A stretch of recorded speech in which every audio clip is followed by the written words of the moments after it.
MSI की master जी classes में आज हम लेके आए हैं रिवर्स चार्ज मैकेनिज्म। आज हम बात करेंगे रिवर्स चार्ज मैकेनिज्म जीएसटी में क्या काम करता है, एक्चुअल में होता क्या है ये। तो यहाँ पर आप जैसे पढ़ पा रहे हैं, इसको शॉर्ट में हम आरसीएम बोलते हैं और वैसे फुल फॉर्म है इसकी reverse charge mechanism. Reverse charge कैसे है, जैसे आप नॉर्मली जो चार्ज करते हैं जीएसटी, आपने जैसे ए ने माल खरीदा वो बी को जीएसटी दे के आएगा, बी सी या किसी को जिससे इसने माल खरीदा उसको जीएसटी दे के आएगा और वो गवर्नमेंट को डिपॉजिट करवाएगा। मतलब आगे से आगे जब हम जीएसटी दे के आते हैं पहले ही माल खरीदने पर, तो वो फॉरवर्ड चार्ज होता है। रिवर्स चार्ज होता है आपका जिसके अंदर आप आगे नहीं दे के आते, जैसे बी को हम टैक्स नहीं देंगे, डायरेक्टली हम किसको जमा कराएंगे, गवर्नमेंट को जमा करा देंगे, उसी को कहा जाएगा रिवर्स चार्ज।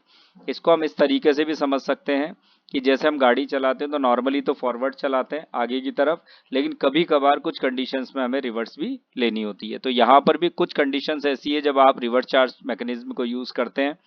यहाँ पर जो ऐसे बी है, तो बी अगर कंपोजिशन डीलर है, अनरजिस्टर्ड डीलर है, या फिर कुछ ऐसी सर्विसेज है जो जो स्पेसिफिक है कि इन सर्विसेज पर सामने टैक्स नहीं दे के आना है। जैसे वकील से अगर हम लीगली कुछ एडवाइस वगैरह लेते हैं, सर्विसेज लेते हैं, तो उनको जीएसटी ना देकर हम डायरेक्टली गवर्नमेंट को जीएसटी डिपॉजिट करवाते हैं।